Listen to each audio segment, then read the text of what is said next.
Welcome to Mister Nobody CV and இன்னும் பார்க்க movie வந்து மதராசி 2025 ஒரு சைக்காலஜிக்கல் த்ரில்லர் மூவி. இந்த படத்தோட ஃபுல் ரிவ்யூ பார்த்தீங்கன்னா நம்ம சேனலில் இன்னும் சப்ஸ்கிரைப் பண்ணாமல் பார்த்துக்கிட்டு இருக்கீங்கன்னா சப்ஸ்கிரைப் பண்ணுறேங்க. That helps me lot ways. உங்களுக்கு நிறைய மூவி ரிவ்யூஸோட அப்டேட்ஸ் வந்துட்டு இருக்கும். அண்ட் இந்த படத்தோட கதை எங்கே ஆரம்பிக்குது அப்படின்னு பார்த்தீங்கன்னா, ஃபர்ஸ்ட் வந்து இந்த படத்தில் வந்து நார்த் இந்தியன் சைட்லேருந்து தமிழ்நாட்டில் கன் கல்ச்சரை கொண்டு வரணும் அப்படின்னு சொல்லிட்டு அந்த மோட்டிவில் ஒரு சிண்டிகேட் இருக்கும். அந்த சிண்டிகேட் கிட்ட வந்து like 6 loads of 6 containers around வந்து ஃபுல்லாக கன்ஸ் உள்ளே இறங்கும். அதுக்கு இன்சார்ஜாக விராட் அண்ட் சிராஜ்னு சொல்லிட்டு 2 நார்த் இந்தியன்ஸ் உள்ளே வருவாங்க. அவங்க வந்து நாட் ஜஸ்ட் நார்த் இந்தியன்ஸ், அவங்க அதற்கும் மேலே இருக்கிற ஒரு கிரிமினல்ஸ். ஓகேங்களா? இந்த விஷயத்தை தெரிஞ்சுக்கிட்ட என்ஐஏன்னு சொல்லப்படுற ஒரு போலீஸ் டிபார்ட்மெண்ட்லேருந்து பிரேமன் சொல்லிட்டு ஒரு லீடர் இருப்பார். ஓகேங்களா? அவர் என்ன பண்ணுறாரு அப்படின்னு பார்த்தீங்கன்னா, இந்த ஆப்ரேஷனை தடுத்து நிப்பாட்டணும்னு சொல்லிட்டு நிறைய முட்டுறாரு. பட் முடியல அவரால். அண்ட் அதுக்கப்புறம் வந்து லைக் எல்லாமே தெரிஞ்சதுக்கப்புறம் வந்து ஒரு வழியாக வந்து இவங்க வந்து கண்டெய்னர்ஸை வந்து உள்ளே எடுத்துகிட்டு போயிட்டாங்க. லைக் 5 நினைக்கிறேன், 6 எடுத்துகிட்டு வந்திருப்பாங்க. அதில் 1 மட்டும் மிஸ் ஆயிரும். மீதி இருக்கிற 5 வந்து எடுத்துகிட்டு போயிடுவாங்க. போனதுக்கப்புறம் என்ன ஆகுது அப்படின்னு பார்த்தீங்கன்னா, அந்த எல்லா கண்டெய்னர்ஸுமே வந்து ஒரு கேஸ் ஃபேக்ட்ரிக்குள்ளே வச்சுருப்பாங்க. அந்த கேஸ் ஃபேக்ட்ரி வந்து ரன்னிங்கில் தான் இருக்கும். பட் வந்து எப்படின்னா, அந்த சிண்டிகேட் ஆளுங்களில் ஒருத்தரோட தான் அந்த ஃபேக்ட்ரியுமே. ஸோ வந்து உள்ளே வந்து செக் பண்ணால் அதுக்கு ஒரு 1 வீக் ஆகும் பர்மிஷன் எடுத்துகிட்டு வருது அப்படின்னு சொல்லிட்டு. பட் இந்த இன்ஃபர்மேஷன் நமக்கு தெரிஞ்சிடும். ஏன்னா வந்து நம்ம என்ஐயோட ஆள் வந்து ஒருத்தர் உள்ளே இருப்பாங்க, 2 பேர் கேங் உள்ளே இருப்பாங்க. ஓகேங்களா? அண்ட் அதுக்கப்புறம் என்ன ஆகுது அப்படின்னு பார்த்தீங்கன்னா, இது ஒரு பக்கம் இந்த கதையா. இன்னொரு பக்கம் வந்து ரகுன்னு சொல்லிட்டு நம்ம எஸ்கே, அவரோட பேர் தான் வந்து ரகு. அவர் வந்து மாலத்தின்னு சொல்லிட்டு ஒரு பொண்ணை லவ் பண்ணி அந்த பொண்ணு வந்து விட்டு போயிட்டா அப்படின்னு சொல்லிட்டு, அந்த பொண்ணு இல்லாத வாழ்க்கை எனக்கு வேணாம்னு சொல்லிட்டு சாகுறேன்னு சொல்லிட்டு நிறைய விஷயங்கள் பண்ணி அவரால் சாகவும் முடியாது. அதுக்கப்புறம் வந்து அந்த ஸ்டார்டிங்கில் வந்து கண்டெய்னரை தடுத்து நிறுத்தும் போது அந்த என்ஐயோட டீம் லீடருக்கு வந்து அடிபட்டுரும். அவரை ஹாஸ்பிட்டலில் அட்மிட் பண்ணியிருப்பாங்க. அண்ட் இதே மாதிரி இவரும் சூசைட் அட்டம் பண்ணி கீழே விழுந்து கொஞ்சம் அடி வந்துடும். அண்ட் இவரையுமே சேமான ஒரே ஹாஸ்பிட்டலில் அட்மிட் பண்ணியிருப்பாங்க. ஸோ அப்போ வந்து என்ன ஆகுது அப்படின்னு பார்த்தீங்கன்னா, இந்த கேஸ் ஃபேக்ட்ரியில் அங்கே உள்ளே போயிட்டு அந்த கேஸ் ஃபேக்ட்ரியை பற்ற வச்சிட்டா கன்ஸ் வெளியே வராது, மொத்தமாக முடிஞ்சிடும். But it's a suicide machine. ஓகேங்களா?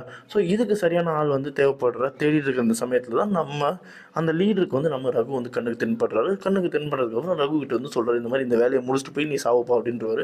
அதுக்கப்புறம் வந்து ரகுவோட ஃப்ளாஷ்பேக்ஸ் கேட்கும்போது ரகு வந்து மாலத்தின்னு சொல்லிட்டு ஒரு பொண்ணை லவ் பண்ணுவார். எப்படி அப்படின்னு பார்த்தீங்கன்னா, ரகுவுக்கு வந்து சின்ன வயசில் வந்து தன்னோட ஃபேமிலியில் ஒரு 14 மெம்பர்ஸ் இருப்பாங்க. அந்த 14 மெம்பர்ஸை வந்து ஒரு ஃபயர் ஆக்சிடெண்ட்டில் இறந்துருவாங்க கண்ணு முன்னாடி. தென் அது வந்து அதுக்கப்புறம் வந்து அவர் வந்து ட்ராமடைஸ் ஆயிடுவார். ட்ராமடைஸ் ஆனதுக்கப்புறம் யாருக்காவது எங்கேனாவது அடிபட்டிருக்கு அப்படின்னு பார்த்தீங்கன்னா, அந்த பர்சனை தன்னோட ஃபேமிலி மெம்பரை இமேஜின் பண்ணிட்டு அவங்களுக்கு ஹெல்ப் பண்ணுவார்.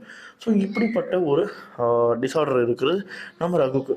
ஸோ இந்த ஃபேமிலியை ரீப்ளேஸ் பண்ணுற மாதிரி மாலத்தின்னு சொல்லிட்டு ஒரு பொண்ணு கிடைப்பாங்க.